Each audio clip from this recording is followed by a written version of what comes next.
జ్ఞానయుక్తమైన మనసు కలిగిన వారు. మీరు విన్నారా లేదో, ఎన్నోసార్లు చదివి ఉంటాం మనం. పరిపూర్ణులైన వారి మధ్య జ్ఞానమును బోధించుచున్నాం అన్నాడు. పరిపూర్ణులైన వారి మధ్య అంటే మనోళ్ళు అన్నారు, స్కాలర్స్.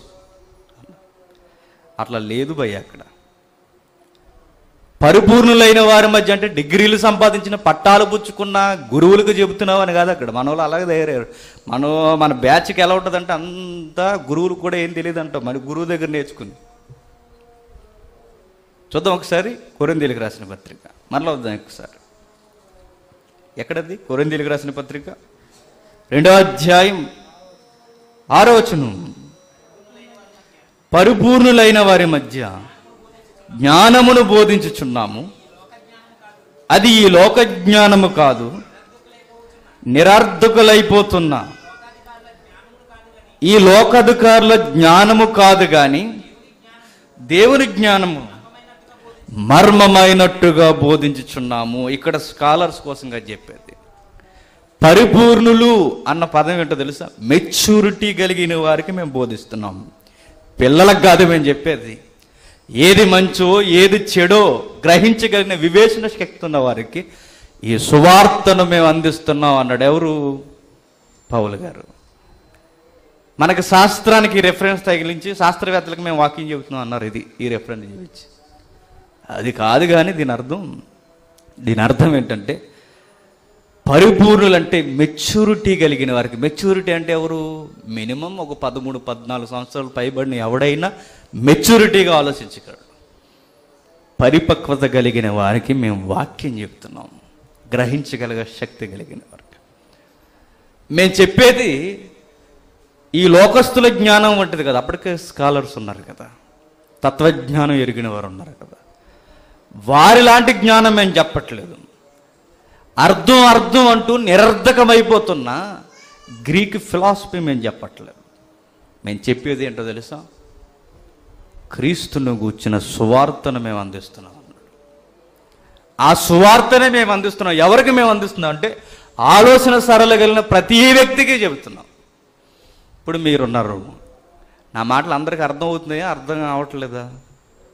అర్థం అవుతాయి. మినిమం మెచ్యూరిటీ స్టేజ్ అందరికి ఉంది కనుక మ్యాక్సిమం మీకు అర్థం అవుతుంది. ఇప్పుడు నేను అంటున్నాను, పరిపక్వత కలిగిన వారికి సండే వర్షిప్లో నేను మెసేజ్ చెప్పాను అనొచ్చు. సండే స్కూల్ చెప్పింది వేరు, సండే వర్షిప్లో మీకు చెప్పింది వేరు. ఆ కొలమానంలో మాట్లాడుతూ రోమిలకు పత్రిక రాస్తున్నాడు. పరిపూర్ణులు, పరిపక్వత కలిగిన వారు, సంపూర్ణ నాగరికత ఎరిగిన వారు, వారికి పత్రిక రాస్తూ ధర్మశాస్త్రపు మూలాన్ని లేవనెత్తి మాట్లాడుతున్నారు. ఆయన మాట్లాడుతూ మనకు తెలిసిందే తెలియదన్నట్టుగా అక్కడ కనబడుతుంది. ఒకసారి చూడండి, మొదటి వచనం నుండి. కాబట్టి శరీర విషయమై మన మూల పురుషుడుగా అబ్రహాముకి ఏమి దొరికినని అందుము. అబ్రహాం అతనికి అతిశయ కారణం కలుగును గాని క్రియల మూలముగా నీతిమంతుడని తీర్చబడిన ఎడల అతనికి అతిశయ కారణము కలుగును గాని అది దేవుని ఎదుట కలగదు. ఎప్పుడో ఒక వ్యక్తి నీతిమంతుడు కావాలి అంటే అది క్రియల వలన జరగదట. సారం అర్థమవుతున్న వారికి, ఈ గలిబిలి గొడవల మధ్య సారం అర్థం చేసుకున్న వారికి అమోహం, అర్థం కాని వారికి ఇంకా అదే సిద్ధాంతం. అర్థం చేసుకోవడానికి ప్రయత్నం చేయండి. క్రియల మూలముగా ఎవ్వరూ నీతిమంతులని తీర్చబడరు. ఒకవేళ క్రియల వలనే నీతిమంతులను తీర్చబడితే అబ్రహాము దేవుడి ముంగిట నిలబడి ఏమని మాట్లాడతాడో తెలుసా? ఏమని? నా క్రియలు నాకు నిత్య జీవాన్ని ఇచ్చాయి ప్రభువా అంటాడు. అప్పుడు కృప అన్న పదానికి అర్థమే ఉండదు, తొలతూగదు, కనిపించదు. అర్థమవుతుందా? కొంచెం మెచ్యూరిటీ విశేషమే. ఎప్పుడు జకే కథ మాత్రమే ఉండదు, అప్పుడప్పుడు ఇలాంటివి కూడా ఉంటాయి. అప్పుడప్పుడు కదా, ఈ మధ్య ఎక్కువ కూడా ఇవే మాట్లాడాలి. ఎక్కువ ప్రాంతాల్లో మాట్లాడవలసిన సబ్జెక్ట్ కూడా ఇదే. అబ్రహాము క్రియల మూలముగా నీతిమంతుడని తీర్చబడదు. ఒకవేళ అబ్రహామే కాదు, అబ్రహాం లిస్టులో నువ్వున్నా నేనున్నా మన క్రియలు చేసి నేను నిత్య జీవాన్ని సంపాదించుకున్నామని దేవుని ముంగిట ధైర్యంగా నిలబడే అవకాశం ఉంటే అది ఏం చేస్తుందో తెలుసా? అతిశయ కారణం పుట్టేస్తుందట. అప్పుడు కృప అన్న పదానికి అర్థమే ఉండదు. ఒకవేళ క్రియల వలనే నీతిమంతులుగా తీర్చబడితే యేసు స్వామి భూమి మీదకి రావాల్సిన అవసరతే లేదు. అర్థమవుతుందా? కొంచెం ధర్మశాస్త్రపు మూలాలేవి. పౌలు గారు అన్నారు కదా, మర్మమైనట్టుగా మేము బోధిస్తున్నాం. సీక్రెట్స్, దైవ మర్మాలు ఇవి, రహస్యాలు ఇవి, దేవుని మనసులో ఉన్న ఆలోచన కదిపేవి ఇవి. ఆ కదిపితే మనకు వస్తుంది సారాంశం. యేసు ఎందుకు వచ్చాడో తెలుసా? నా క్రియల వలన మనం మోక్షాన్ని పొందలేం. మోక్షం అనే కన్నా నిత్య జీవం మనకు రాదు. అంటే ఇప్పుడు నేను నీతిగా బ్రతకకపోయినా పర్లేదని మొండుకొచ్చినాయిక ఆ ప్రశ్న వేసే ముందు ఒకసారి సారం ముందుకెళ్దాం. క్రియల మూలముగా నీతిమంతుడని ఎవ్వడూ తీర్చబడరు, తీర్చబడరు. ఎందుకంటే నేను చాలా గొప్పగా బ్రతుకుతున్నాను, గొప్ప దర్శనాలు కలుగుతున్నాను, సింహాసనం మీద ఉన్న రాజులు మొదలుకొని సామంతులు మొదలుకొని అందరూ విషయం ఏది జరిగినా నన్నే సంప్రదిస్తున్నారు, నేను గొప్ప ఘనాపాటినని ఫీల్ అయ్యాడు ఒక పెద్ద ఆయన క్రీస్తు పూర్వం. హఠాత్తుగా ఒకసారి ఉజ్జియా మరణించిన తర్వాత దర్శనం కలిగింది. ఎవరికి? ఉజ్జియా అనగానే మీకు అర్థం కావాలి, మనకు ఉజ్జీవం తక్కువ, ఆదివారం ఉత్సాహం ఎక్కువ. ఉజ్జియా అనగానే ఎవరు గుర్తు రావాలి? యెషయా దర్శనాలు గుర్తు రావాలి. యెషయా గారు దర్శనం చూశారు ఉజ్జియా గారు మరణించిన వెంటనే. అప్పటి వరకు ఆయన ఊహాజాలం వేరు. ఎప్పుడైతే దర్శనం చూసాడో ఆయన ఊహలు పటాపంచలైపోయాయి. ఆయనను గూర్చిన నీతి, స్వనీతి చచ్చిపోయింది, మృతమైపోయింది. ఏమర్థమైంది తెలుసా దర్శనంలో? ప్రభువా, నాకు అర్థమైందయ్యా నువ్వు దర్శనాలు ఇవ్వడం మొదలుపెట్టిన దగ్గర నేను అపవిత్రమైన పెదవులు గలవాడిని. ఏంటి ప్రాఫెసీ చెప్పే ప్రాఫిట్ ఏమంటున్నాడు? నేను అపవిత్రమైన పెదవులు గలవాడినట్టు. ఏంటి? ప్రవచనాలు చెప్పే ప్రవక్త. కాస్తంత మెరుగైన ప్రసంగం చేసేసరికి ప్రసంగంలో ఇండైరెక్ట్గా నేను వెనక కనబడతాను, నేను పెద్ద ఘనాపాటిని అన్నట్టు. ప్రవచనాలు చెప్పిన ఆయనే అంటున్నాడు ఏమన్నా తెలుసా? నా పెదవులు వేస్ట్ అయ్యా. ఎప్పుడు యెషయాకు అర్థమవుతుంది? దేవుని వెలుగులోకి జరుగుతున్నప్పుడు అర్థమవుతుంది. మనం చెడ్డవారు మనకు ఎప్పుడు అర్థమవుతుంది తెలుసా? మంచివారు మన పక్కన ఉన్నప్పుడు మనకు అర్థమవుతుంది. చుట్టూ దుష్టులు, దుర్మార్గులు ఉన్నారనుకోండి, నేను చాలా బాగున్నానండి బాబు అనుకుంటా. మన పక్కన మంచివారు ఉన్నప్పుడు మనకు తెలుస్తుంది మనం ఎంత నీచంగా ఉన్నాం. అయినా మనం ఎలాంటి వారు? నువ్వే చెడ్డోడు అంటే ఎవరు మంచోడిని? యెషయా అనలేడు కదా అలా, నువ్వు చెడ్డోడు అని అనడానికి వ్యక్తి కాదు కదా, పక్కన ఉన్నది ఎవరు? దేవుడు. మనిషి అయితే ఒకవేళ అనుతుడేమో మానవ దృక్కోణంలో. మనిషికి కొంచెం మంచి మనిషికి పక్కకి జరిగితే నీకన్నా నేనే బాగున్నాను అందుడేమో యెషయా. కానీ జరిగింది మనిషి పక్కకు కాదు కదా. ఎవరు వెలుగులోనికి? దేవుని వెలుగులోనికి. అందుకే అర్థమైపోయింది, ప్రభువా అసలు మంచి అన్నది నీ వెలుగుతో మేము కొలబద్దేస్తే అది మంచే కాదన్నట్టుగా ఉంది ప్రభువా. నాకు అర్థమైంది, నా క్రియలు, నా మాటలు, నా ఊహ, నా భక్తి ఇవన్నీ నాకు నిత్య జీవాన్ని ఇవ్వలేవు. అప్పుడు అన్నాడు ఆయన, కేవలం నీ ఉచిత కృప మాత్రమే అన్నాడు. మనిషికి నిత్య జీవం రావాలంటే ఏం అవసరం? క్రియలు లేవట, క్రియల వలన మోక్షం రాదట. అటు ధర్మశాస్త్రపు క్రియలైనా, కొర్నేలు లాంటిని స్వకీయ శ్వాసలిజానికి సంబంధించిన ఈవెంట్స్ అయినా, ఏవైనా మనకు నిత్య జీవాన్ని తీసుకురావట. మరేవి అంటే కృప. కృప అంటే ఏంటో తెలుసా? ఇంకొక ₹1,00,000 అప్పిచ్చిన తర్వాత నువ్వు మరల ఇంకొక ₹1,00,000 అప్పిచ్చావు. వాడు నీకు డబ్బులు ఏమన్నా అంటున్నాడు, నీకు ఆ 1,00,000తో చాలా పని ఉంది, ఆ ₹1,00,000 లేకపోతే నీకు జీవనం ముందుకెళ్ళదు. వాటితో ఫైట్ చేసావు, కొట్లాడేదిగా కొట్టావు, ఏదోలా డబ్బులు గించుకున్నావు, తెచ్చుకున్నావు. ఎందుకంటే అది నా డబ్బు అనుకున్నావు కనుక తెచ్చావు. అందులో తప్పు లేదన్న ఒక నాయకు అలమానం అర్థమవుతుంది చూడండి. కానీ విచిత్రం ఏంటో తెలుసా? నువ్వు ఒకరికి అప్పు ఉన్నావు, నువ్వు ₹1,00,000. నువ్వు అప్పున్న వ్యక్తికి ఇప్పుడు ఆయనకి చాలా అవసరం వచ్చింది, కానీ నీ దగ్గర ఇవ్వడానికి చిల్లి గోవ కూడా లేదు, కనీసం వడ్డీ కట్టడానికి కూడా నీ దగ్గర రూపాయి కూడా లేదు. అలా టైంలో ఆయన వచ్చి అన్నాడు, నువ్వు నాకు డబ్బులు ఇవ్వాల్సిన అవసరం లేదులే, హ్యాపీగా బ్రతికా అన్నాడు. దానికి పెట్టిన పేరేంటో తెలుసా? కృప. ఉచిత కృప. నువ్వే అప్పున్నావు, నువ్వే రుణం ఉన్నావు, నువ్వే ఆయనకి బాకీ ఉన్నావు, అయినా నీ వలన ఏ ప్రయోజనం లేదు ఆయనకి. నీ వలన ఆయనకి గుండెకు బాధ తప్ప నీ వలన ప్రయోజనం ఏమీ లేదు. అయినా ఆయన అన్నాడు, నేను వదిలేశాను, నీతికి బ్రతికా అన్నాడు. దాన్నే కృప అన్నారు. నువ్వెన్ని గింజుకున్నా ఆయన అప్పు తీర్చలేవు, ఎందుకంటే అయిపోయింది నీ సీనెక్క. అలాంటి టైంలో దేవుడు ఇచ్చాడు కృప అన్న పదాన్ని. మన నీతి క్రియలు చేసి అది గొప్ప ఆస్తిగా కూడగట్టుకొని గొప్ప క్రియలు చేసి గొప్ప గొప్ప నీతిమంతులుగా సమాజం చేత ముద్రించుకున్న వెళ్ళిన తర్వాత ఈ మూటను ఎలా పట్టుకెళ్ళి ఒక్కసారి దేవుని ముంగిట వెలుగులో పెడితే అది ఎలా ఉంటుందో తెలుసా?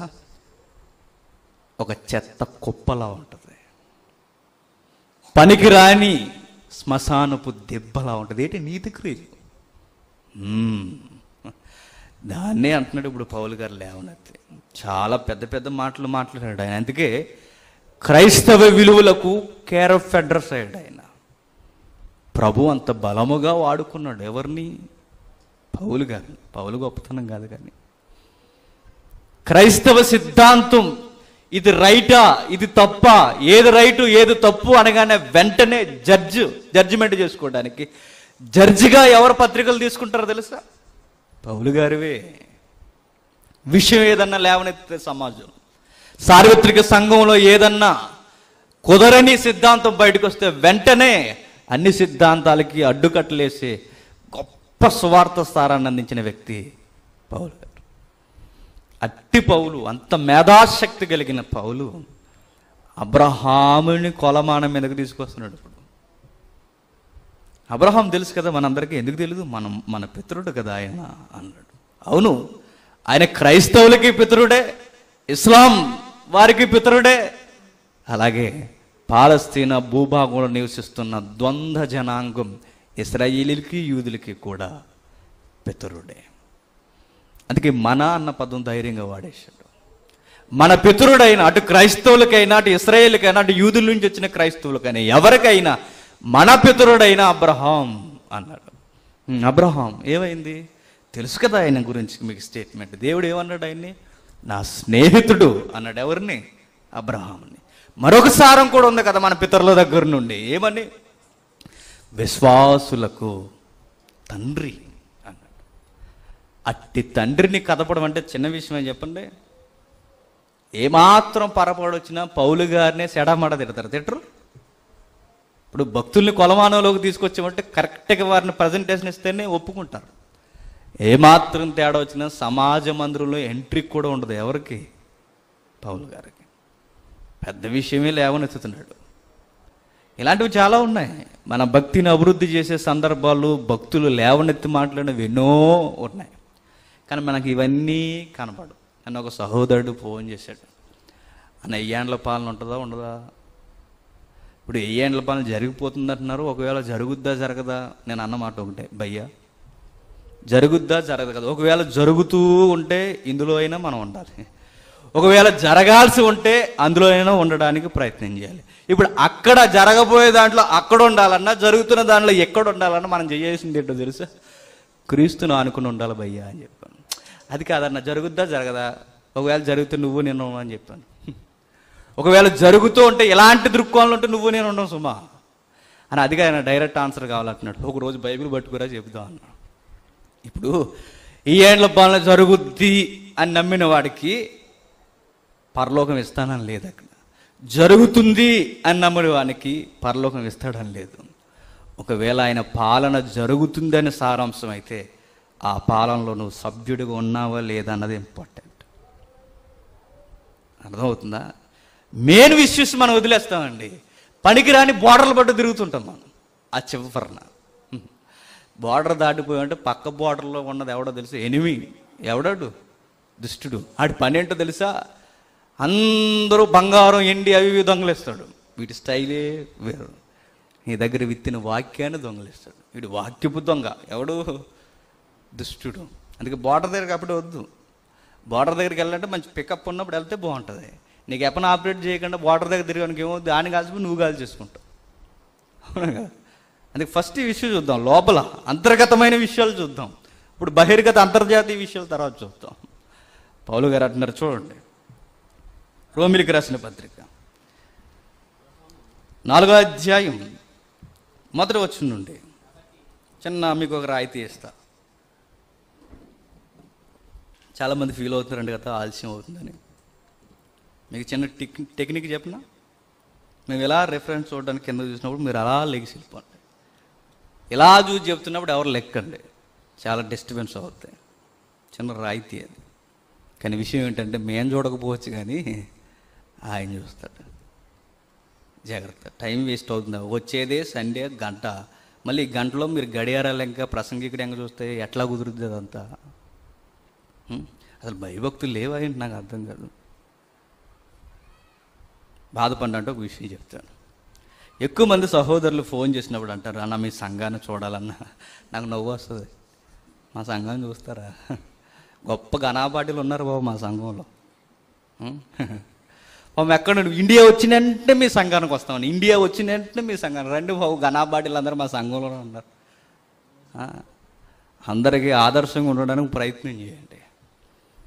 మన సంఘంలోనికి నూతన మనుష్యులు ఎవరైనా వస్తే ఎలా ఉండాలి? అబ్బా, వారి చింతన, దైవభక్తి, వారి ఆరాధన విధానం భలే ఉంటుందండి. వెళితే ఆ సంఘానికి వెళ్ళాలి, స్థానిక సంఘానికి అనిపించుకోవాలి. ఏం సంఘం అండి? మా ఇద్దరు సంఘం అనుకోకూడదు. అట్లా ఉండొద్దు. ఉండి దేవునికి ఉగ్రత పాత్రలు కావద్దు. కాబట్టి శరీర విషయమై మన మూల పురుషుడికి అబ్రహాముకి ఏమి దొరికినందుము? అబ్రహాము క్రియల మూలముగా నీతిమంతుడని తీర్చబడిన ఎడల అతనికి అతిశయ కారణము కలుగును గాని అది దేవుని ఎదుట కలగదు. అబ్రహాముకి క్రియల వలన నీతిమంతుడని రాలేదట ట్యాగు. మరి ఆ స్టాంప్ ఎలా వచ్చింది ఆయనకి? క్రియల వలన కాదు, మరి ఎలా? విశ్వాసము వలన వచ్చింది అన్నట్టు. విశ్వాసం అన్నది కూడా కొంచెం గ్రిప్తో పట్టుకోండి. విశ్వాసం వలన ఆయనకి నీతిమంతుడని వచ్చింది. విశ్వాసము వలన. మీరు అబ్జర్వ్ చేయండి, ఏప్రిల్కి రాసిన పత్రికను మీరు ఆ 2 పత్రికలు క్షమించండి, ఆ 2 పట్టికలు చదువుతున్నప్పుడు, 1 11వ పట్టిక, 2 12వ పట్టిక. పట్టిక అంటే ఏదో అనుకోండి, అధ్యాయం. ఆ 11వ అధ్యాయం కానీ 12వ అధ్యాయం కానీ మీరు చదువుతున్నప్పుడు నీతిమంతుల పట్టిక మనకు కనబడుతుంటుంది. కానీ విచిత్రం ఏంటంటే ఆ పట్టిక అంతా దేన్ని బేస్ చేసుకుని వెళ్ళిపోతుందో తెలుసా? విశ్వాసము వలన నీతిమంతులు. మరి క్రియలు? నో క్రియలు. క్రియలు లేదు అక్కడ మేజర్గా. మరి మేజర్గా కనిపిస్తున్నది ఏంటి? ఇదిగో అబ్రహాము విశ్వాసం వలన నీతిమంతుడు, ఆనోకు విశ్వాసం వలన నీతిమంతుడు, సమూయేలు విశ్వాసం వలన నీతిమంతుడు.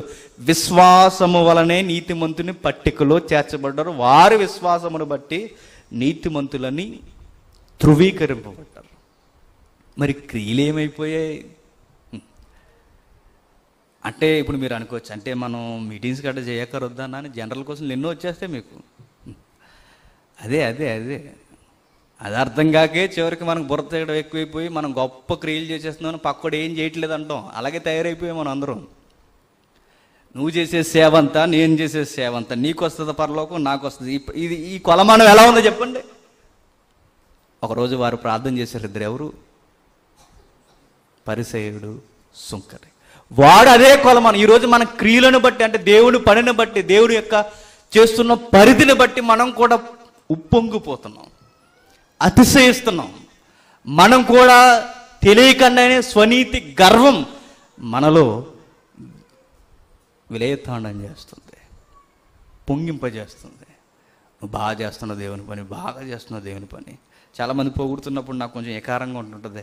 మొన్న అక్కడ పొగిడారు, అన్నయ్య చాలా కష్టపడుతున్నాడండి పాపం, నైట్ ఉద్యోగం చేసుకుంటాడు, పగల సేవ చేస్తుంటాడు, సాయంత్రం మీటింగ్స్కి వెళ్తాడు. ఇది ఎలా ఉంటుంది తెలుసా?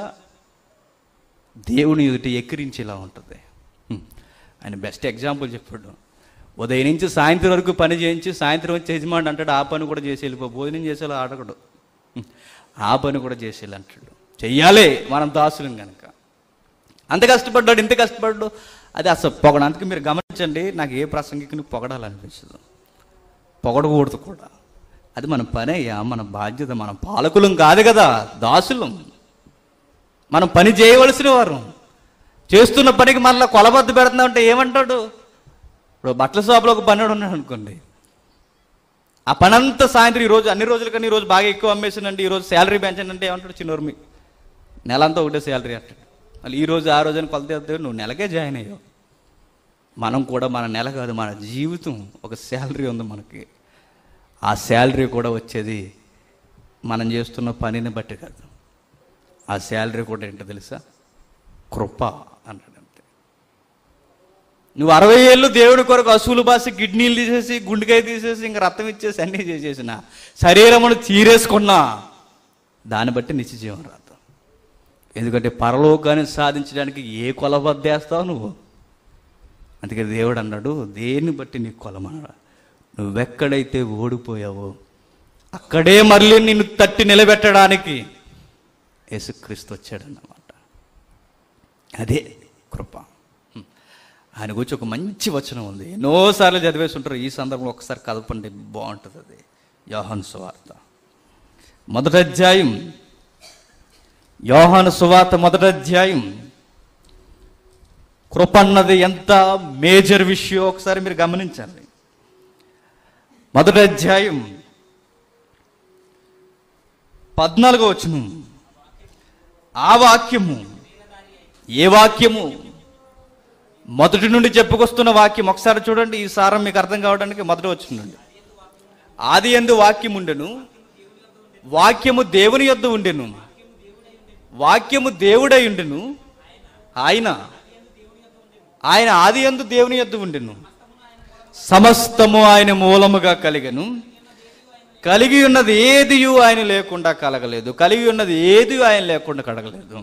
ఎవరైనా సృష్టికర్తకి మరొక స్వరూపంగా కనబడుతున్నాడు. ఈయన కూడా అంటున్నాడు యోహాను గారు, సృష్టికర్తే అని. సృష్టికర్త అయిన దేవుని దగ్గర సృష్టికర్త అయిన యేసుక్రీస్తు కనబడుతున్నాడు. ఆయన ఈ భూమి మీదకి వచ్చాడట. ఆ వాక్యము శరీరధారి అయి కృపా సత్య సంపూర్ణుడిగా మన మధ్య నివసించిన. కృప అన్న పదం వాడాడు చూడండి. కృపకి సంపూర్ణమైన రూపం ఇస్తే అది ఎవరవుతారో తెలుసా? యేసుక్రీస్తు. కృప అన్నది ఎలా ఉంటుందో నువ్వు చూడాలనుకుంటే, దేవుడిస్తున్న గిఫ్ట్ ఎలా ఉంటుందో చూడాలనుకుంటే, దానికి నిండు రూపాన్ని ఇస్తే అది యేసుక్రీస్తు అవుతాడు. ఆయన పంపించాడు అన్నమాట. ఇప్పుడు మీరు గుర్తుపెట్టుకోండి, అబ్రహాముకి క్రియల వలన విశ్వాసం నీతిమంతుడని రాలేదట, విశ్వాసము ద్వారా నీతిమంతుడికి వచ్చాడు. ఇంతకీ ఎవరి వలన విశ్వాసయుడైనా? ఇప్పుడు మీకు అర్థమవుతూ ఉండాలి విషయం. అదే రోమిలికి రాసిన పత్రికలో అంటాడు చూడండి, 10వ అధ్యాయం. రోమిలికి రాసిన పత్రిక, అదే రోమిలికి రాసిన పత్రిక 10వ అధ్యాయం.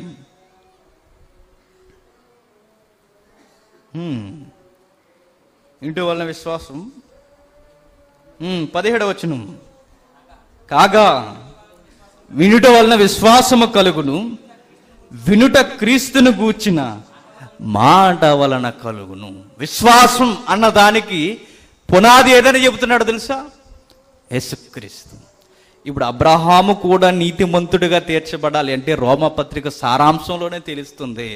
అబ్రహాము విశ్వాసం వలన నీతిమంతుడు అంటే అబ్రహాము ఎవరి వలన గురించాడు? ఎవరి మీద గురించాడు? ఎవరి మీద గురుంది ఆయనకి? క్రీస్తు మీద.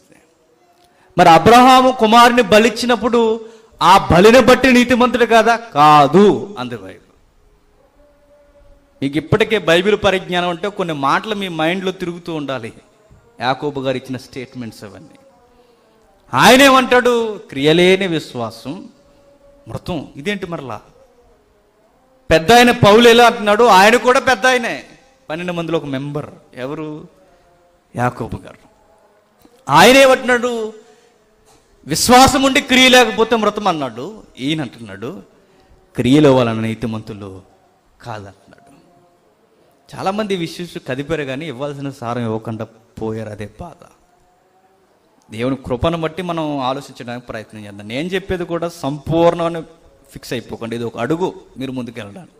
ఇంకా చాలా అడుగులు ఉన్నాయి మీరు ప్రయత్నం చేస్తే. అంటున్నాడు, వినుట వలన విశ్వాసము కలుగును, ఆ వినుట క్రీస్తు మాట వలన, క్రీస్తుని కూర్చిన మాట వలన కలుగును. విశ్వాసం అన్న దానికి కొలబద్ద ఎవరిని జీవిస్తున్నారంటే యేసుక్రీస్తునే. అంటే ఇప్పుడు అబ్రహాము నీతిమంతుడిగా తీర్చబడింది కుమారుని బలివ్వడంలో కదా? కాదు. ఆ కుమారుని బలివ్వడంలో కాదు, ఆ కుమారునికి వెనకున్న యేసుక్రీస్తు యందు విశ్వాసం ఉంచుట ద్వారా. మీరు అబ్జర్వ్ చేయండి, అక్కడ బలైంది ఇస్సాకు కాదు. ఎవరు? యేసుక్రీస్తే. అబ్రహాం అని పిలిచాడు తండ్రి. ధర్మశాస్త్రపు ఆజ్ఞను అప్పటికే అబ్రహాం హృదయంలో కదుపుతున్నాడు. ఒక నీతిమంతుడు అవ్వాలి అంటే ఏంటో తెలుసా? ఫస్ట్ దేవుణ్ణే అద్భుతీయ దేవునిగా విశ్వాసం ఉంచాలి. ప్రధానమైన పదాజ్ఞల్లో ఫస్ట్ ఏంటది? దేవుణ్ణే అన్నిటికన్నా ఎక్కువగా నువ్వు ప్రేమించాలి. ఇది అబ్రహాముకి చెబుతున్నాడు. నీ కొడుకుని ఎక్కువ ప్రేమించాలి కదా, ముందు వాడిని చంపే, నన్ను ప్రేమించు. ధర్మశాస్త్రం అప్పుడే పుడుతుంది చూడండి. ధర్మశాస్త్రం అప్పుడే తెర మీదకి వస్తున్నది చూడండి. అందుకే దేవుణ్ణి ముందు పరిచయం చేయాలి అబ్రహాముకి. ఒకవేళ క్రియల వలన అనుకోండి, అబ్రహాం క్రియల ద్వారా నీతిమంతుడు అన్న ఫీలింగ్లో ఉంటాడు. అది కాదు నీతిమంతుడు అనగానే. ఇదిగో దేవుణ్ణి ఆనుకోడు. అబ్రహాముకి ఏం చెప్పాడు తెలుసా? నీ కొడుకును ఆనుకుంటే నువ్వు నీతిమంతుడు అవ్వయ్యా. నీ కొడుకుని బలి నైవేద్యం ఇచ్చేస్తే నువ్వు నీతిమంతుడు అవ్వు. నువ్వు నీతిమంతుడు అవ్వాలి అంటే ఫస్ట్ నీ హృదయంలో నేనే ఉండాలి. నీ కొడుకుని చంపే అన్నాడు. ఆత్మీయంగా తన కొడుకుని గుండెల్లో చంపేశాడు. ఇక బాహ్యంగా చంపింది కూడా ఇస్సాకుని కాదు, మరి ఎవరిని? యేసుక్రీస్తుని. అబ్రహామును పిలిచి అన్నాడు, నీ కొడుకు కాదయ్యా చనిపోవలసింది ఆ బలిపీఠం మీద. మొండ్ల బదల్లో చిక్కుకున్న ఒక పొట్టేలు గొర్రె జాతికి చెందినది కొట్టుకుంటుంది చూడు, దానిని తెచ్చి అక్కడ బలి అన్నాడు. ఎవరు ఆ గొర్రె పిల్ల? యేసుక్రీస్తు. ఎక్కడ చిక్కుకుంది? మొండ్ల పొదల్లో, గచ్చ పొదల్లో. ఎట్లొచ్చాయి గచ్చ పొదలు? ఎలా వచ్చాయి ఆ మొండ్ల పొదలు? ఎందుకు వచ్చాయి ఆ మొండ్ల పొదలు? అబ్రహాము చేసిన తప్పు. ఆ పాపానికి ఇరుగుడుగా, ఆ ఇరుగుడుగా గొర్రెపిల్ల మీరు చేసిన పాపానికి రూపమైన, మీ పితరులు చేసిన పాపానికి రూపమైన పనిష్మెంట్కి రూపం అది గచ్చపొద. ఆ గచ్చపొదలో ఉంది. అక్కడి నుండి తీసుకొచ్చి ఎక్కడికి ఎక్కించిపోయి బలిపీఠం అన్నాడు. ఇదంతా ఏమర్థం అవుతుంది? అబ్రహాము నీతిమంతుడిగా తీర్చబడడానికి ఒకే ఒక కారణం, క్రీస్తు బలియాగం, క్రీస్తునందు గురించడం. అంటే అబ్రహాముకి యేసుక్రీస్తు మీద మనసు ఉందని మీరు ఎలా చెప్తారండి? మీరు చూసారా అనుకోవచ్చు. నేనేం చూడాల, యేసుక్రీస్తు వారు అన్నారు కదండి, మీ పితరుడైన అబ్రహాము నన్ను చూడాలని మిగుల ఆసక్తి కలిగి ఉండి అతను చూశాను అన్నాడు. ఎవరు? యేసుక్రీస్తు.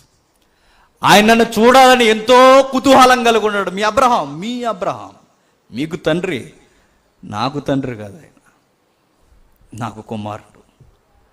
ఆ అబ్రహాము నన్ను చూడాలని ఎంతో గిలితో ఉన్నాడు. నన్ను చూశాడు అన్నాడంటే చూశాడు. ఎప్పుడు? బలిలో చూశాడు, మెల్కీసెదెకుగా చూశాడు. ఎన్నో సందర్భాల్లో ఆతిథ్యం ఇచ్చాడు. ఎవరికి? యేసుక్రీస్తుకి. చాలా గొప్ప విషయం ఇదంతా. అందుకు అతడి విశ్వాసానికి పితరుడయ్యాడు, విశ్వాసులకు తండ్రి అయ్యాడు, విశ్వాస కుమారులందరికీ మూల జనకుడిగా మీకు కనబడుతున్నాడు.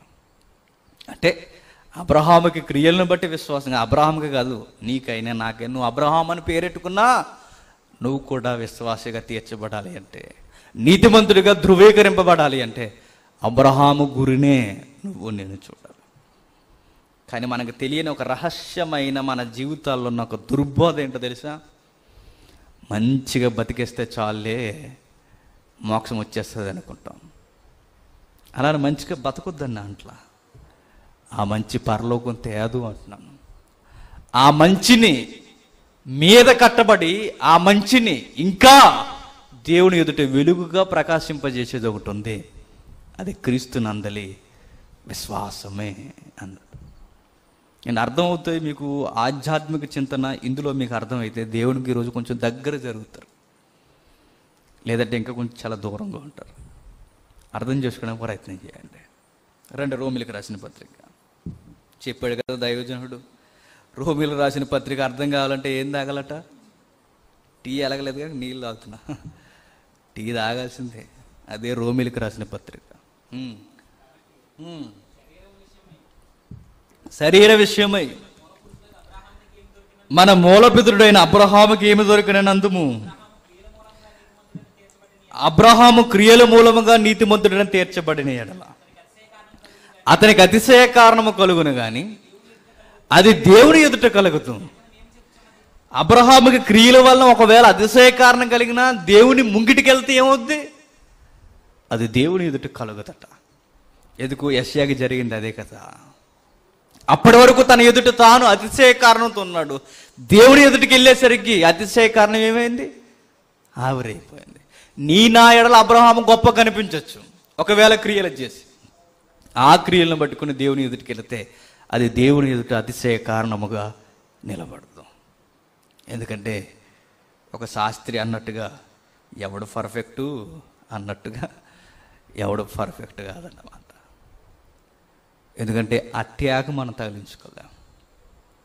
ఒక ఆయన బోధ చేస్తున్నాడు, ఎవరికండి మోక్షం కలిగేదంటే శరీరంలో పుడుతున్న ప్రతి నీచమైన కార్యాన్ని ఎవడైతే జయిస్తాడో, ప్రతి నీచమైందంటే మీరు కామం ఇది మాత్రమే అనుకోక ధనవ్యామోహం, సహోదరులను తక్కువ చేయడం, ఇంకా వద్దన్న దాన్ని ఆశించడం, ఇంకా చాలా ఉంటాయి. నీకు నువ్వే గొప్పోడుగా ఫీల్ అవ్వడం, ఇవన్నీ ఎవడైతే చంపుకుంటాడో వాడికే మోక్షం సిద్ధిస్తుంది అన్నాడు అని బోధ చేస్తున్నాడు. విషయం ఏంటంటే, మరి మీకు పరలోకం వస్తుందండి చనిపోతే అని అడిగారట. అప్పుడు అన్నాడని ఎవడ పర్ఫెక్టు ఎవడికి రాదు అని. విషయం ఏంటంటే, పాటించిన నేనే, విలువలు లేని నేనే విలువలతో ఉండమని బోధ చేస్తున్నాను. అందుకే ఆయన అన్నాడు ఎవడో పాటించలేడు ఇండైరెక్ట్గా. మరి ఎవడో పాటించలేనప్పుడు ఎందుకు దాని మీద బోధ చేయడం? అది ఎవడ వల్ల కాదు కనుకే మన వల్లవన దాన్ని మనకివ్వడానికి వచ్చాడు. ఎవరు? యేసుక్రీస్తు. ఎవరు మన స్వనీతిని బట్టి పరలోకం సంపాదించుకోలేం. మనకు ఉండాల్సిన ఒకే ఒక్కటి, క్రీస్తుని మేజర్గా మనం చూస్తూ పోవాలి, ఆనుకోవాలి అంటూ ఈ ట్రాక్ మీదకి మరలా ఎవరిని తీసుకొస్తున్నాడో చూడండి. లేఖనము ఏమి చెప్పుచున్నది? వచనం చెబుతాడు. 3వ వచనం, లేఖనము ఏమి చెప్పుచున్నది? అబ్రహాము దేవుని నమ్మను, అది అతనికి నీతిగా ఎంచబడును. అతను నీతిమంతుడు అనడానికి క్రియలు కదా, అతను నీతిమంతుడు అనడానికి కేవలం నమ్మిక అనగానే విశ్వాసం. ఆ విశ్వాసమును బట్టి అతడు నీతిమంతుడు అంటూ పనిచేయవానికి జీతము రుణమే గాని దానం అనకూడదు. ఆ దానానికి ఉన్న పేరే కృప అనకూడదు. దానం అని ఎంచబడదు. పని చేయక భక్తిహీనుని నీతిమంతునిగా తీర్చువాని యందు విశ్వాసముంచువానికి వాని విశ్వాసము నీతిగా వెంచబడుచున్నది. పనిచేయక భక్తిహీనుని నీతిమంతునిగా తీర్చువాని యందు విశ్వాసం ఉంచితే ఆ దేవుడు ఆ భక్తిహీనుని ఏం చేస్తాడట? నీతిమంతునే చేస్తాడట. ఎక్కడైనా జరిగింది ఇలాంటిది? ఎందుకు జరగలేదు? ఎన్నో సందర్భాల్లో జరుగుతుంది కూడా. బహిరంగ సాక్ష్యం మనకు తెలుసు, అందరికీ సుపరిచితం. పని చేయక దొంగగా సిలువెక్కాడు. ఎవరు? సిలువ వేయబడిన దొంగ. పని చేయలేదు, మరేమీ చేయలేదు. కిందున్న వారు గెలిచేస్తున్నారు. ఏమని?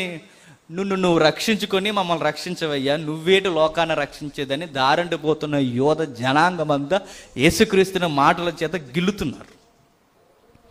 అది నిత్యము కలిగి ఉన్నాడు గట, నిశ్చయత కలిగిన వాడు కనుక ఎవరికి ఆన్సర్ ఇవ్వాల్సిన అవసరత లేదు.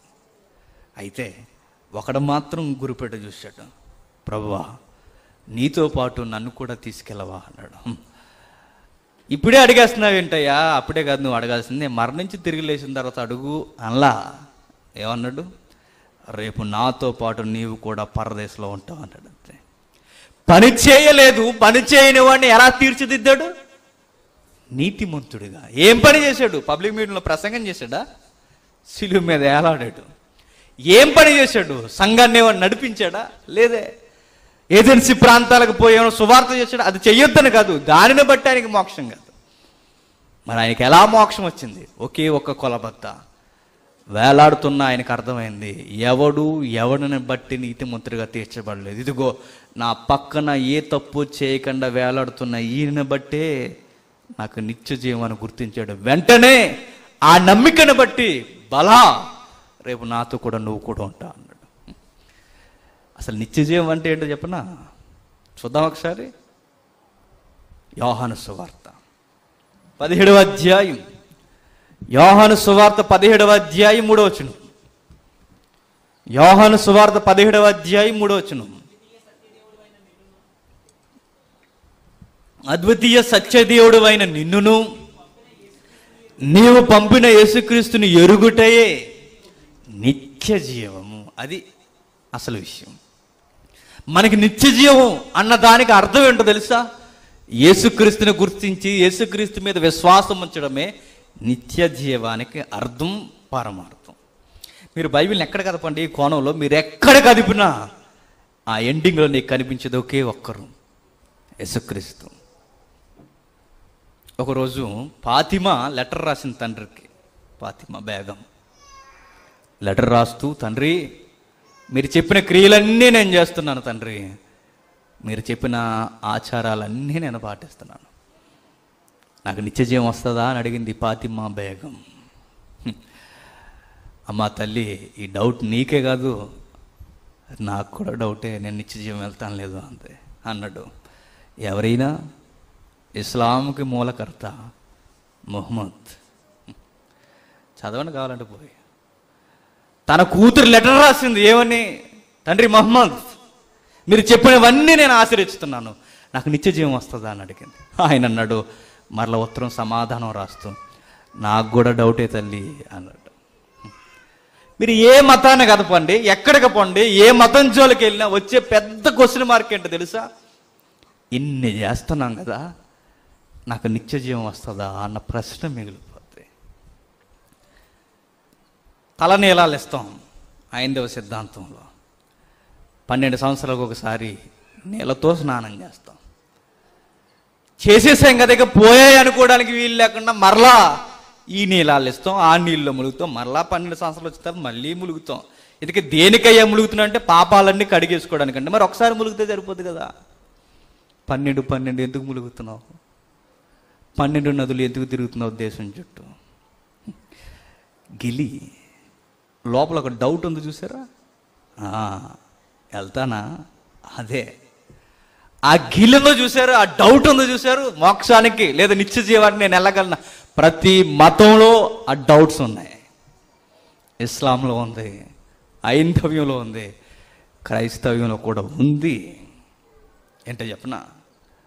నేను పుట్టి క్రైస్తవుడిని అని చెప్తా. నేను పుట్టుకతోనే క్రైస్తవుని. ఈ చిత్రం ఏంటంటే, నువ్వు పుట్టు క్రైస్తవుడు అని మళ్ళీ పుడితే కానీ క్రైస్తవుడు, అది విషయం. నేను పుట్టు క్రైస్తవుడిని అయినా, నువ్వు పుట్టు క్రైస్తవుడు అయినా, నువ్వు మరలా పుడితేనే క్రైస్తవుడివి. పుట్టు క్రైస్తవుడు కాదు నేను పరలోకం వెళ్తాను డౌట్. మరెవరు? నీటి మూలంగాను ఆత్మ మూలంగాను ఎవడైతే జన్మిస్తాడో వాడు క్రైస్తవుడు. పుట్టుకతో క్రైస్తవం ఎక్కడుంది? అలా పుట్టినవాడికి కూడా డౌట్ వస్తుంది అప్పుడప్పుడు, నేను వెళతానా అని. ఎప్పుడు వస్తుంది తెలుసా? గురి నువ్వు సరిగ్గా చూడలేనప్పుడు వస్తుంది. ఇప్పుడు వస్తేనే అన్ని మతాలలో అదే. అందుకే ఏంటయ్యా నిత్య జీవాన్ని నిలదీసి అడిగితే బైబిల్ అంటుంది, క్రీస్తుని ఎరుగుటయే నిత్య జీవం. మీకు అసలు నిత్య జీవం డెఫినేషన్ తెలియదు అన్నాడు మనల్ని ఒక మాటలో. అదేంటో తెలియాలంటే మీకు ఇస్తున్న ఒక గిఫ్ట్ ఉంది, ఆ గిఫ్ట్కి ఒక రూపాన్ని ఇస్తే అది లార్డ్ జీసస్ అవుతాడు. ఆయన మీరు చూడండి అన్నాడు. ఆయనని మీరు చూస్తే అప్పుడు మీకు అర్థమవుద్ది ఆ నిత్య జీవం కొలమానం అన్నాడు. మీరు అనుకోవచ్చు 1 గంట అయింది కానీ అర్థమైతే అర్థం అవ్వకపోతే వదలండి అనుకుంటున్నారు కదా. మీరు ఇంటికి వెళ్ళిన తర్వాత ఈరోజు క్లాస్ తర్వాత భోజనం చేయరు కానీ ఖచ్చితంగా టీ తాగుతారు. ఇది రోమపత్రిక ముందు మనం అర్థం చేసుకోవాల్సింది ఒకే ఒక్కటి, ఇది మీ కొరకు కాకుండా సార్వత్రికంగా అందరి కొరకు అయితే ఆలోచించవలసిన విషయం ఇది. ఇది ఎప్పుడైతే అర్థమైందో కొన్ని క్వశ్చన్స్ మన ముందుకు రావండి, చాలా ప్రశ్నలకు సమాధానం అయితే. ఒకరోజు ఒక అబ్బాయి వచ్చాడు, చుడాయిజం నుంచి ఒక యంగ్ బాయ్ యేసుక్రీస్తు దగ్గరికి, యూదుడు. ఆ యవనస్తుడు వచ్చి మాట్లాడుతున్నాడు. ఆ సందర్భం చాలాసార్లు మనం విన్నాం, కానీ మనకు అర్థం కానివి కొన్ని ఉన్నాయి. ఆ యవనస్తుడు వచ్చి అంటున్నాడు, మోక్షానికి పోవడానికి నాకు ఇది సరిపోద్దా అని. గిలి చేస్తున్న అతనికి కనిపించని గిలిగింతలేంటో ఒకసారి చూద్దాం. రోమిలికి రాసిన పత్రిక, అపోస్తలుడైన పౌలు రోమిలికి రాసిన పత్రిక, క్షమించండి మార్కు సువార్త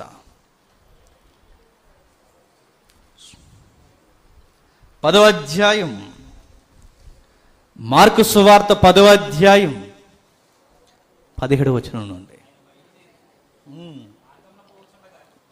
ఆయన బయలుదేరి మార్గమును పోవుచుండగా ఒకడు పరిగెత్తుకుని వచ్చి ఆయన ఎదుట మోకాళ్ళుని, సద్బోధకుడా, నిత్య జీవమునకు వారసుడగుటకు నేనేమి చేయదునని. తెలిసిన సందర్భం, తెలియనిది ఎంతో అక్కడ ఉంది. ఆ యవనస్తులతో మనం పోల్చుకుంటే బహుశా మనం తగనవారన్నట్టుగానే ఉంది. ఎందుకంటే ఏమడగడానికి పరుగున పోతున్నాడు? నిత్య జీవాన్ని గురించిన విషయం తెలుసుకోవడానికి. మనం నిత్య జీవపు మాటలు మీకు వారానికి 3-4 సార్లు బోధింపబడుతున్న పరిగెట్టుకొస్తామా? అంతలేదు మనకి, ఉందా? అంతలేదు. ఈ ఆదివారం వర్షిప్గా రావడానికి కూడా ఆదివారం అందరికీ అలవాటైంది, ఒక హాలిడేగా. అందుకు వస్తున్నారు, లేదా రారు. వస్తారా? ఇది సెలవు దినంగా అందరికీ అలవాటైంది, అందుకే వస్తున్నారు, లేకపోతే రారు. ఇది కూడా ఏంటంటే మనం ఇదేదో చేసేస్తున్నాం అనుకుంటాం. అంటే అదంతా ఏమీ కాదు, అది మన లోనున్న స్వనీతి. ఈయనకున్న ఇంట్రెస్ట్ చూడండి, పరుగుని వెళ్తున్నాడు నిత్య జీవాన్ని గూర్చిన సజెషన్ తీసుకోవడానికి. అన్ని మతాల్లో ఉన్న డౌటే ఈయనకు కూడా ఉంది. అప్పుడు అంటున్నాడు, సద్బోధకుడా, నిత్య జీవమునకు వారసుటగుటకు నేను ఏమి చేయగలను. అక్కడ ఏం అర్థమైంది మీకు చెప్పండి. అసలు ఎన్నోసార్లు ఎంతోమంది అడిగింది, ఎంతోమంది మాకు తెలుసు అనుకుని దేమాగా కూర్చున్నవారు ఎంతోమంది ఉంటారు, కానీ మనకు తెలియదు ఉంది ఇక్కడ. సద్బోధకుడా అన్న మాటలో అర్థం ఏంటి? సద్బోధకుడు అంటే సత్పురుషుడు అనొచ్చు, మంచి బోధకుడా అనొచ్చు. మంచి బోధకుడా, నిత్య జీవనానికి వెళ్ళడానికి నేను ఏం చేయాలి అన్నాడు. అప్పుడు యేసుక్రీస్తు వారి మాట ఇస్లాం సోదరులు కొంచెం పక్కదారి పట్టించారు. ఆయన ఏమన్నాడు? యేసు, నన్ను సత్పురుషుడని ఎలా చెప్పుచున్నావు? దేవుడు ఒక్కడే కానీ మరి ఎవరునూ సత్పురుషుడు కాడు. ఇప్పుడు ఏమన్నారు తెలుసా? అరే మీ యేసుక్రీస్తే చెప్తున్నాడు. ఒక యవనస్తుడు వచ్చి సత్పురుషుడా, సద్బోధకుడు అనగానే నన్నెందుకు సద్బోధకుడు అంటున్నావు? దేవుడు ఒక్కడే సద్బోధకుడు. ఇండైరెక్ట్గా ఏం చెప్తుందని నేను దేవుడిని కాదు అని అన్నారు. ఇలాంటి బుర్రతిరిగి బాగా అర్థమవుతాయండి, అర్థమవ్వాల్సింది అర్థం కాక. ఇంకా మనవారు ఏవో చెప్పుకొచ్చారులేండి, అదంతా అవదు ఇప్పుడు కహాని. అది కాదు విషయం. ఇక్కడ మీరు గమనించండి, ఒక అబ్బాయి, అక్కడున్న అబ్బాయి యూదుల నుండి వస్తున్న ఒక అబ్బాయి ఒక ఇదితో వస్తున్నాడు, ఒక ఉద్దేశంతో వస్తున్నాడు. నేను నిత్య జీవానికి వెళ్ళగలనన్న ధైర్యంతో పరిగెట్టుకు వస్తున్నాడు. అయినా ఆయనలో ఒక డౌట్ ఉంది, సరిపోద్దా లెక్క సరిపోద్దా అని. అంటే ఆ అబ్బాయికి ఉన్న ఉద్దేశం ఏంటో తెలుసా? పోల్చుకుంటున్నాడు అన్నమాట. బహుశా ఆ అబ్బాయి ఎలా పోల్చుకుని ఉంటాడో తెలుసా? నేను చూస్తున్న బోధకులందరినీ నేను చూశాను, ఎవడో నాకు ఇంత పర్ఫెక్ట్గా అనిపించలేదు. ఇతడు ప్రాక్టికల్గా కూడా చాలా పర్ఫెక్ట్గా ఉన్నాడు. నాకు అర్థమవుతుంది ఈయన మంచి బోధకుడే అని. సద్బోధకుడు అనే సంబోధన ఎందుకు చేశాడంటే యేసుక్రీస్తుని ఎవరితో పోల్చాడు? మిగిలిన బోధకులతో పోల్చాడు. అది నువ్వు చేసిన ఫస్ట్ మిస్టేక్. యేసుక్రీస్తుని మిగిలిన బోధకులతో పోలుస్తున్నాడు. అందరి బోధకులను చూశాను. అంటే ఈ అబ్బాయికి ఉన్న ఉద్దేశం ఏంటంటే ఎప్పుడు తనకు తెలిసిన మంచిని మిగిలిన దానితో పోల్చి చూస్తాడన్నమాట. అది ఇతను చేస్తున్న మిస్టేక్. అప్పుడు అన్నాడు, నన్ను సద్బోధకుడని ఎలా చెబుతున్నావు? బహుశా మిగిలిన బోధకులతో నన్ను లెక్క కట్టావు కదా. అసలు సద్బోధకుడు ఎవరో తెలుసా? నువ్వు అనుకుంటున్న మంచి కూడా అది మంచి కాదయ్యా, దేవునిదే మంచి అన్నాడు. అర్థమైతే అమోహం. నువ్వు అనుకుంటున్నావే మంచి అని, నువ్వు అనుకుంటున్నది కూడా మంచి కాదు. మరి ఎవరు మంచి? ఎక్కడుంది మంచి? దేవుడు ఒక్కడే అన్నాడు. నేను మిగిలిన వారితో నన్ను ఎందుకు పోలుస్తున్నావు? మిగిలిన బోధకులతో నన్ను ఎందుకు పోలుస్తున్నావు? వారితో పోల్చుకుని నేను బెస్ట్ అనుకుని నీ కోసం నన్ను అడుగుతున్నావా? బెస్ట్ ఏంటో చెప్పనా? దేవుడు మాత్రమే అన్నాడు. ఇండైరెక్ట్గా ఏం చెప్పాడు తెలుసా? డైరెక్ట్ క్వశ్చన్స్ కొన్ని సందర్భాల్లో డైరెక్ట్ ఆన్సర్ ఇవ్వలేదు యేసుక్రీస్తు. వారికి అర్థమయ్యేలా చెప్పడానికి ప్రయత్నం చేశాడు. ఆ రూట్లో వస్తున్నాడు అన్నమాట. ఎవరు? యేసుక్రీస్తు. ఈ రూట్లో ఈ అబ్బాయి వచ్చాడు, ఆ రూట్లో ఆ అబ్బాయికి చెప్పాలనుకుంటున్నాడు. ఇండైరెక్ట్గా ఆయన చెప్పింది ఏంటో తెలుసా? నువ్వు అనుకుంటున్న బోధకుల్లాటోను కాదయ్యా, నేను దేవుణ్ణి అన్నాడు. నువ్వు అనుకుంటున్న బోధకుల్లాటోను కాదు, నువ్వు బోధకులతో కలుపుతున్నావు. సద్బోధకుడు అని మిగిలిన బోధకులతో కలుపుతున్నావు. దేవుడు ఒక్కడే బోధకుడు. విషయం నీకు తెలియదు అన్నాడు. అక్కడ ఆపి కొంచెం ముందుకెళ్ళాడు. ఏమంటున్నాడు చూడండి, నరహత్య చేయవద్దు, వ్యభిచరించవద్దు, దొంగిల్లవద్దు, అబద్ధ సాక్ష్యము పలకవద్దు, మోసపుచ్చవద్దు, నీ తల్లిదండ్రులను సన్మానింపుము అని ఆజ్ఞలు నీకు తెలియను కదా అని అతడితో చెప్పాను. ఏమవుతుంది? సత్పురుషుడా అన్నాడు. సత్పురుషుడు అన్న దానికి ఒకవేళ యేసుక్రీస్తుని ఏ విధంగా చూసుకుంటే బర్నబాను కూడా ఏమన్నారు? సత్పురుషుడే అన్నారు. లేదు మీకు డౌటా? ఒకసారి చూద్దాం, ఎందుకని ఆరోగ్యకరంగా. అపోస్తల కార్యములు 11వ అధ్యాయం 24వ వచనం.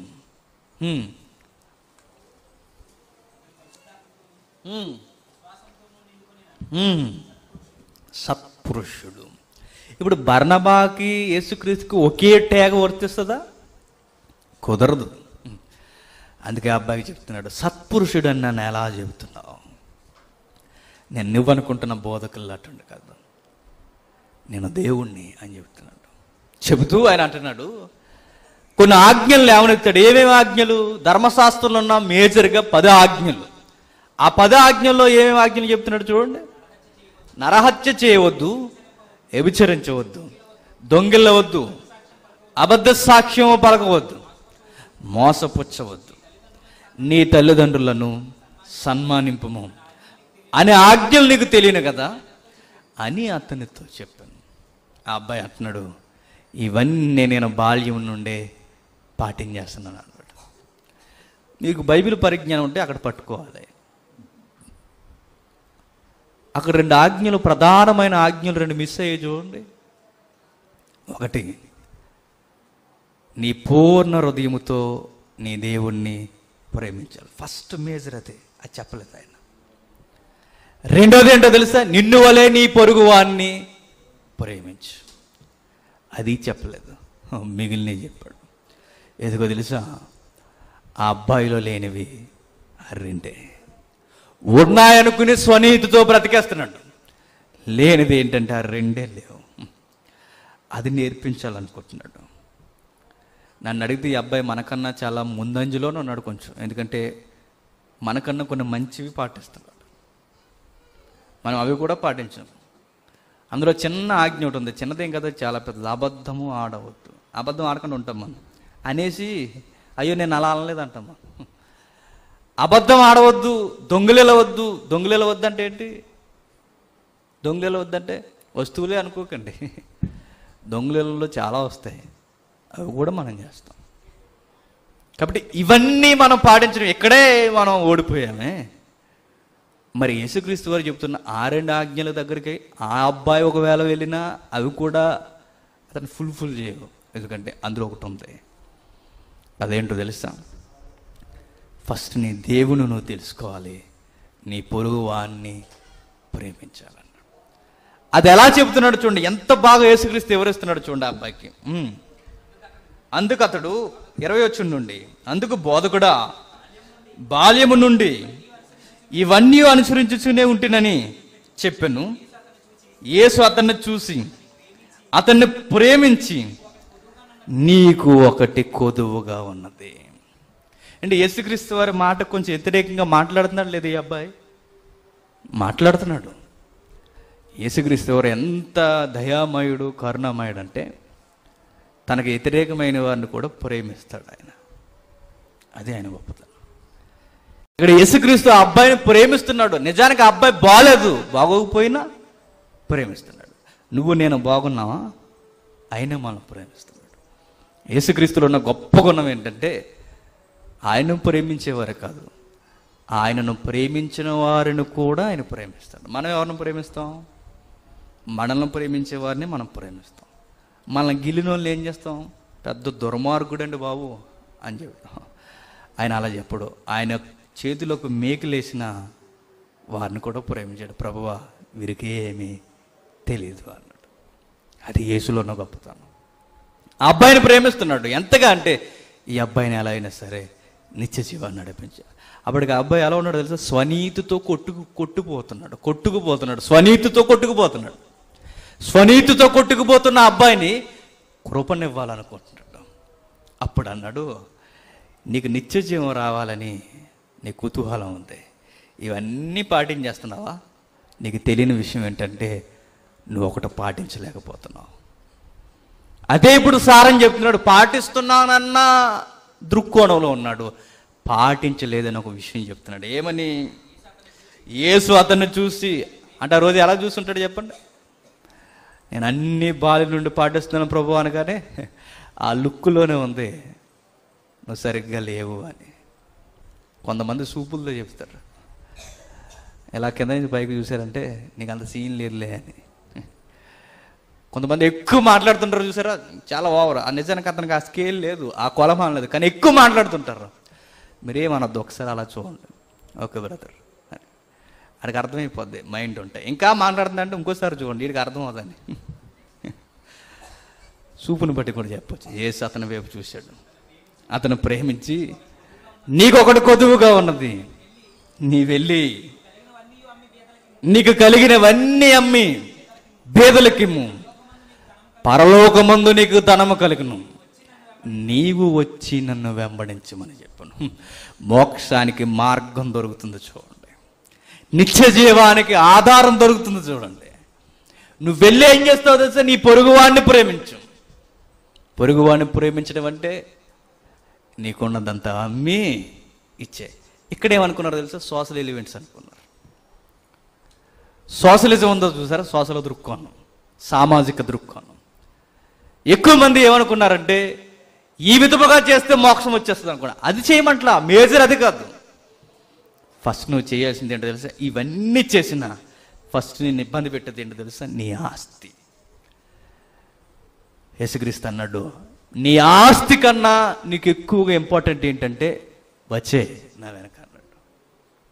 నువ్వు కేవలం పేదలు మాత్రమే ప్రేమిస్తూ, పేదలకు మాత్రమే సేవ చేస్తూ, పేదలతో మాత్రమే ఉంటూ సోషలిజం నువ్వు చేస్తూ ఉండిపోయినా అది కూడా నీకు పరలోకం తేదు. నీకు పరలోకం తెచ్చేది ఏంటో తెలుసా? అది చేస్తూనే అదంతా వద్దనుకొని నువ్వు నా వెనకొచ్చే అన్నాడు. చివరికి ఆయనకి మోక్షాన్ని కలిగించేది, నిత్య జీవాన్ని ఇచ్చేది ఏంటో తెలుసా? యేసుక్రీస్తుని వెంబడించాలి. ఆ అబ్బాయికి అర్థం కానిది ఏంటంటే అన్నీ చేస్తున్నాను అనుకున్నాడు, రెండు మిస్ అయిపోయాడు.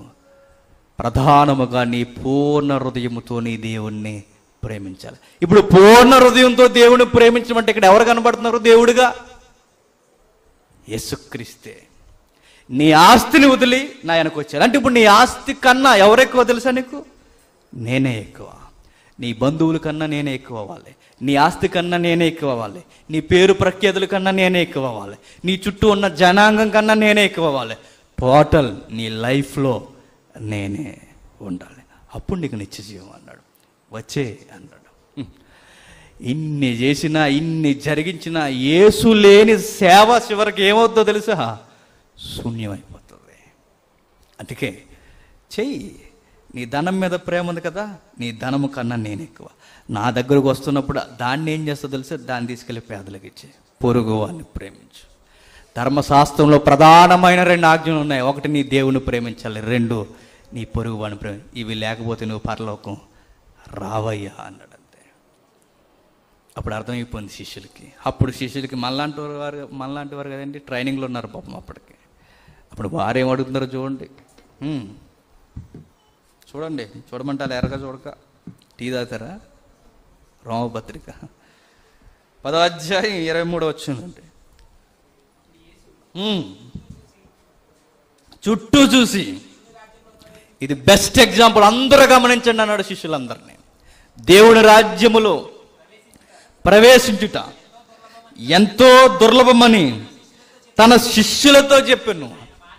ఆయన మాటలకు శిష్యులు విస్మయమందిరి. అందుకు యేసు తిరిగి వారితో ఇట్లా, నేను పిల్లలారా, తమ ఆస్తి యందు నమ్మిక ఉంచువారు దేవుని రాజ్యములో ప్రవేశించుట ఎంతో దుర్లభము. మరి ఎవరి యందు నమ్మిక ఉంచాలి? క్రీస్తునందే అన్నాడు. దేవుడిచ్చిన కృపారూపమందే తమ ఆస్తి యందు నమ్మిక ఉంచి ఆస్తి ద్వారా క్రియలు చేస్తున్న వాడికి మోక్షము సిద్ధించదు. మరి ఎవడికి మోక్షం సిద్ధిస్తుంది? నమ్మిక ఉంచిన వాడికి. ఇంకా కంటిన్యూ చేస్తున్నాడు చూడండి. ధనవంతుడు దేవుని రాజ్యములో ప్రవేశించుట కంటే వంటె సూదిబద్యములో దూరుట సులభము అన్నాడు. అందుకు వారు అత్యధికముగా ఆశ్చర్యపడి, అట్లయితే ఎవడు పర్ఫెక్టు అన్నారన్నమాట. అదేనా అర్థమైంది? అట్లయితే ఎవడు రక్షణ పొందగలడంటే ఎవడు పొందలేడు అన్నాడు యేసుక్రీస్తు. మంచి మాట ఇక్కడే దెబ్బతిన్నారు మన వాళ్ళు. స్వనీతిని మరలా ఇక్కడే చొప్పించారు, ఇక్కడే మరలా స్వనీతి క్రియలు నేర్పించేశారు. ఇక్కడే మనం దెబ్బతిని పడిపోయాం. ఆయన అంటున్నాడు, ఒక మంచి ఎగ్జాంపుల్ కూడా ఇచ్చాడు. సూది బెజ్జంలోనికి ఒంటైనా దూరుద్ది కానీ పరలోక రాజ్యంలోనికి ధనము, మానము, లౌకిక సంబంధమైన ఆశలు, ఈ స్థితిగతుల మీద మనసున్నవాడు పరలోక రాజ్యంలోకి రావడం దుర్లభం అన్నాడు, అసాధ్యం అన్నాడు. అవసరమైతే వంటే సూది బెద్దంలోకి వచ్చేస్తుంది. సూది అంటే ఈ సూది అనుకోకుండా మనం బట్టలు కుట్టుకుంటాం కదా, ఆ సూది కాదు అది. యెరూషలేములో ప్రాకారాలు ఉంటాయి చూసారా, సందర్భం వచ్చినప్పుడు చెప్తానండి. ఆ ప్రాకారాలకి సూదిబెజ్యం అనే ఒక ద్వారం ఉంటుంది. ఒక మనుష్యుడు దూరగలిగినంత దారి మాత్రమే, దాన్ని సూదిబెద్యం అంటారు. ఆ సూదిబెద్యంలోనికి మనుషులు దూరగలరు కానీ ఇలాంటి పెద్ద పెద్ద జీవులు దూరలేవు. దాన్ని సూదిబెద్యం అంటారు అన్నమాట.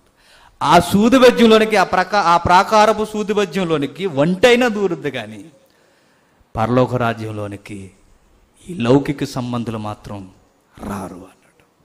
అప్పుడు శిష్యులు అన్నాడు, ప్రభువా అలా అయితే ఎవడెళ్తాడు ప్రభువా? ఇటు మా క్రియల వలన, ధర్మశాస్త్ర క్రియల వలన మేము రాకపోయి, ఇటు పొరుగువానికి మా ఆస్తి అంతా ఇచ్చేసిన చివరికి మేము రాలేకపోతే ఇది ఎవరి వలన అవుద్ది ప్రభు అంటే, మనుషులుగా మీకు మీరు నిత్య జీవాన్ని సంపాదించడం అసాధ్యం అంటూ యేసు వారిని చూసి, ఇది మనుషులకు అసాధ్యము కానీ దేవునికి అసాధ్యము కాదు, దేవునికి సమస్యము సాధ్యమే అన్నాడు. మనోళ్ళు ఏమన్నారు తెలుసా? చెబుతాను, కంగారు పడకండి. ఇది మనుషులకు అసాధ్యం. మనుషులకు అసాధ్యం అంటే మనుషులుగా మీ స్వనీతిని బట్టి, మనుషులుగా మీ క్రియలను బట్టి, మనుషులుగా మీ సామాజిక దృక్కోణాన్ని బట్టి, మనుషులుగా మీ ధర్మ కార్యాలను బట్టి మీరు పరలోకానికి రాలేరు. మిమ్మల్ని పరలోకానికి తీసుకొచ్చేది ఒకే ఒక్కరు, అది దేవుడు. అది దేవునికే సాధ్యం అన్నాడు. దేవుడు మాత్రమే మిమ్మల్ని తీసుకెళ్ళగలడు, దేవుడు మాత్రమే పరలోకానికి మిమ్మల్ని నడిపించగలడు. అది ఎవరో కాదు, నేనే మార్గం అన్నాడు. మనవారు ఏం చెప్పారంటే, ఎవడైతే దేవుడిగా మారతాడో క్రియలను బట్టి, ఎవడైతే దేవుడిగా మారతాడో క్రియలను బట్టి వాడికి మోక్షం వస్తుంది అన్నారు. అట్లా ఉందా అక్కడ అసలు? మరలా స్వనీతితో చేస్తున్నారు. పరిసయ్యుల శాస్త్రుల నీతి కంటే అధికమైన నీతి మీకు ఉండాలి అంటే క్రియలు కాదయ్యా. ఆ నీతికి డెఫినేషను క్రీస్తు మీద ఆనుకోవడమే. క్రియలతో చచ్చిపోకండి, మన క్రియలు మనం చంపుతాయి. ఇక్కడ మనల్ని మోక్షాన్ని ఇచ్చేది. ఇక్కడ ఈ సారాంశంలో కూడా అక్కడున్న ఆ అబ్బాయికైనా శిష్యులకైనా అందరికీ అర్థమయ్యేలా బహిరంగంగా సార్వత్రిక సంఘానికి చెబుతున్నాడు, సమాజానికైనా. ఇదిగో మనకి మోక్షం, నిత్య జీవం రావాలి అంటే ఒకే ఒక్కటి, అది దేవునికే సాధ్యం. మీ వల్ల అవుదా లోకానికి రావడం అన్నాడు. మనుషులుగా మీకు అసాధ్యం అన్నాడు. అది దేవునికి సాధ్యం. ఆ దేవుని నేనే అన్నాడు.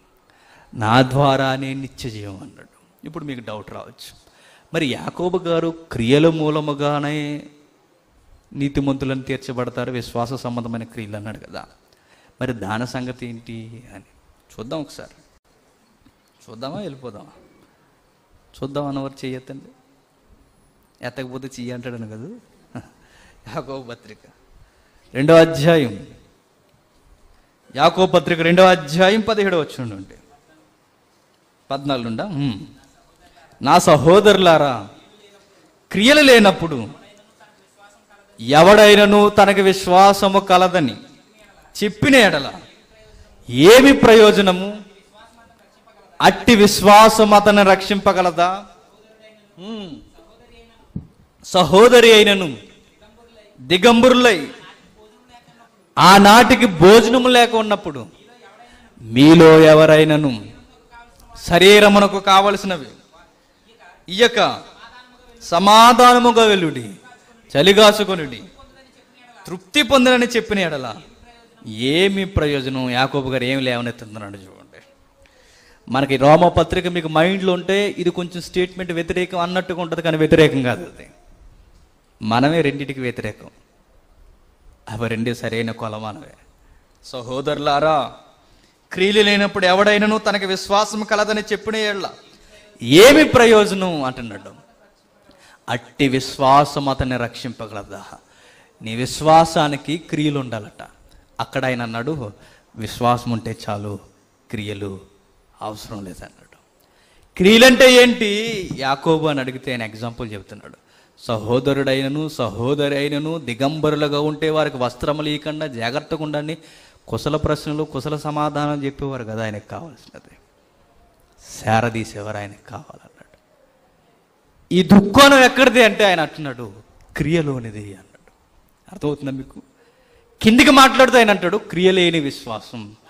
అలాగే విశ్వాసము క్రియల లేనిదైతే అది ఒంటిగా ఉండి మృతమైన దగును. అయితే ఒకడు, నీకు విశ్వాసం ఉన్నది, నాకు క్రియలు ఉన్నవి, క్రియలు లేకుండా నీ విశ్వాసము నాకు కనపరచు, నేను నా క్రియలు చేత నా విశ్వాసము నీకు కనబడదనని చెప్పాను. మరలా అబ్రహాము గారిని లేవనెత్తుతున్నాడు చూడండి. అలాగూ నమ్ముట, దేవుడు ఒక్కడే నువ్వు నమ్ముచున్నావు, అలాగూ నమ్ముట మంచిదే. దయ్యములను నమ్మి వణుకుచున్నవి వ్యర్థుడా, క్రియలేని విశ్వాసం నిష్ఫలమైనదని తెలుసుకొని కోరుచున్నావా?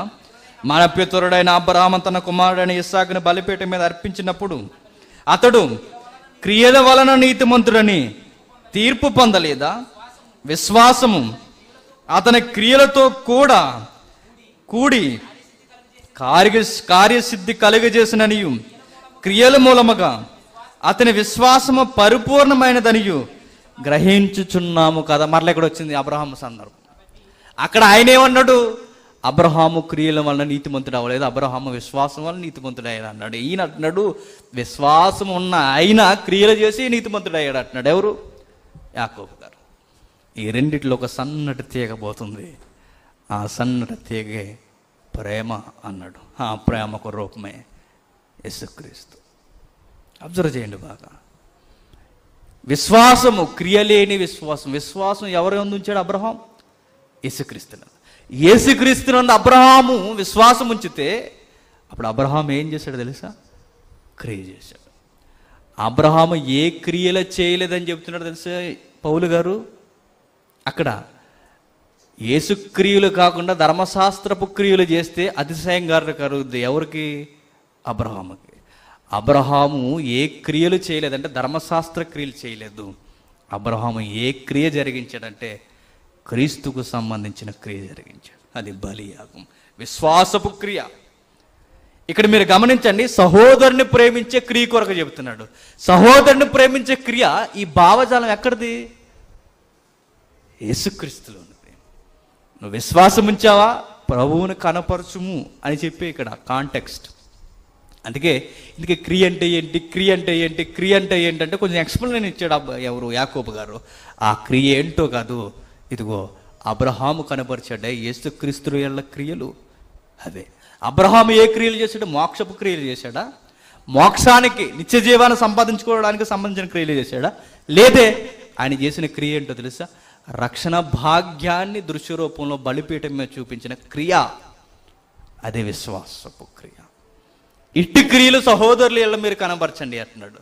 ఇది ఏంటయ్యా క్రియ అన్న దానికి కేర్ అడ్రస్ మనం చూస్తే మంచి వచనం, యోహాను సువార్త 6వ అధ్యాయం, యోహాను సువార్త 6వ అధ్యాయం 28 నుండి. మేము దేవుని క్రియలు జరిగించుటకు ఏమి చేయవలనని ఆయన అడుగగా, యేసు ఆయన పంపిన వాని యందు మీరు విశ్వాసం ఉంచుటయే దేవుని క్రియని వారితో చెప్పాను. వచ్చింది చూడండి ఆన్సర్.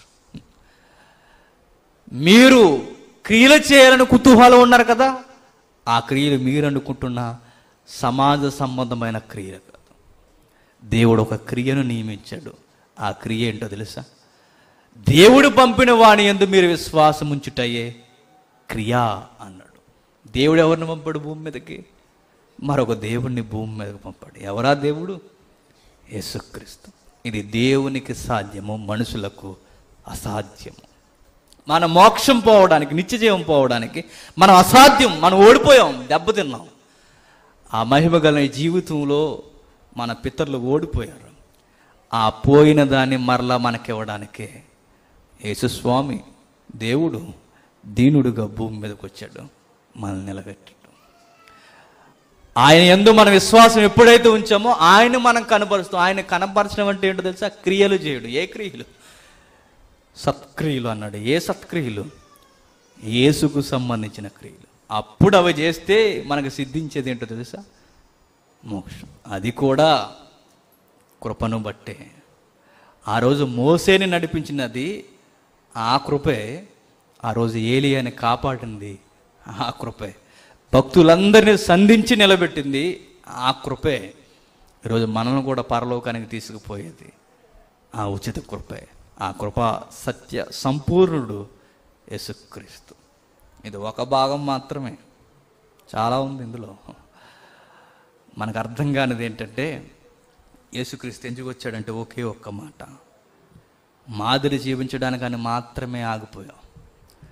అది ఒక భాగం, మాదిరి కాదు. చేతగాని మనల్ని దేవుని ఎదుట సత్పురుషులుగా ఆయనలో మనం చూపించడానికి వచ్చాడు ఆయన. తమ్ముడు ఒకరోజు ఒక ప్రశ్న అడిగాడు, మంచి ప్రశ్న. ఇప్పుడు యేసుక్రీస్తు వారికి భవిష్యత్తు తెలిసి యేసుక్రీస్తు వారికి దేవుని ఉనుకుంటే ఇప్పుడు ఆయనకి మనకి ప్రత్యేకత ఏముంది? అలా అయితే దేవుడు పక్షపాతం అవుతున్నాడు కదా. మనకేమో భవిష్యత్తు తెలియదు, యేసుక్రీస్తు వారికి భవిష్యత్తు తెలుసు. ఆయన భవిష్యత్తు ఎరిగిన వాడు గనక నీతిగా బ్రతికేశాడు. మనకి భవిష్యత్తు తెలియదు గనక పడిపోతున్నాం. ఇందులో స్వార్థం, పక్షపాతం కనిపించే పరిస్థితులు ఉన్నాయి కదా అని అడిగాడు తమ్ముడు బాబీ. కానీ విషయం ఏంటంటే, ఈ సారం నీకు అర్థమైతే, తమ్ముడికి అర్థమైంది నీకంటే నీకు అదనంగా, ఈ సారం మనకు అర్థమైతే అసలు అక్కడ ప్రశ్నే లేదు. ఎందుకంటే ఆయన సద్బోధకుడు కాదు. ఆ అబ్బాయి అడిగాడు కదా, మిగిలిన బోధకులతో ఆయన కలుపుకు, మనుషులతో ఆయన కలుపుకు. ఆయన వచ్చింది నిన్ను నన్ను పరలోకానికి తీసుకుపోవడానికి వచ్చిన దేవుడు ఆయన. మరలా దేవునికి భవిష్యత్తు తెలుసా, అది తెలుసా, ఇది తెలుసా అంటే ఒక విషయం ఆలోచించండి. మాదిరి జీవించాడు పేతురు అన్నట్టుగా. కానీ విషయం ఏంటో తెలుసా? ఆ దైవత్వాన్ని ఎప్పుడు తన కొరకు ఎక్కడా ఉపయోగించుకోలేదు ఆయన. ప్రజలకు రొట్టెలు చేసిన వాడు తనకు ఒక రొట్టె చేసుకున్నాడా? చేసుకోలేదు. తన దేవత్వం ఎందుకు ఉపయోగించుకోలేదంటే, ఆయన మానవుడు, దేవుడు. మానవుడిగా నీకు క్రియల్లో చూపించాడు, దేవుడిగా మనం ఓడిపోయిన దగ్గర నిలబెట్టడానికి వచ్చాడు. ఇప్పుడు ఈ ప్రశ్న ఆయనకు వర్తిస్తుందా? వర్తించదు. పక్షపాతం అన్న పదమే లేదు. ఎందుకంటే ఓడిపోయిన వాడు మన దగ్గరకు వచ్చి మనల్ని తీసుకెళ్ళడానికి వస్తే నువ్వు నాకన్నా ఎక్కువ లేదా నువ్వు నేను సమానం అంటే ఏమంటావు? అది అక్కడ ఉండని వెళ్ళిపోతే ఏమవుతుంది? అది ప్రశ్నే కాదు అసలు. బురదలో కూరుకుపోయి నదిలో కొట్టుకుపోతున్న మనకి చెయ్యి అందించడానికి వచ్చిన తర్వాత ఇప్పుడు దేవుడు ఇద్దరు నొక్కులాగా ప్రేమిస్తున్నాడా? లేకపోతే నేనెక్కువ నువ్వెక్కువ అని అడిగామనుకోండి, లాగుతున్నవాడిని ఎట్లుంటుంది అసలు? ప్రశ్నే అక్కడ ప్రమాదంలో ప్రశ్నే కాదు. ఆ ప్రశ్న రక్షిస్తున్న వానికి వర్తించదు. ఒకే మాట, ఆయన దేవుడు మన కాపాడడానికి వచ్చిన రక్షకుడు. నేనే మార్గం, ఇక ఏ మార్గము లేదు. దేవుని చిత్తమైతే ఒకసారి ఇది పబ్లిక్ మెసేజ్గా ఆలోచిద్దాం, ప్రార్థన చేసుకుందాం.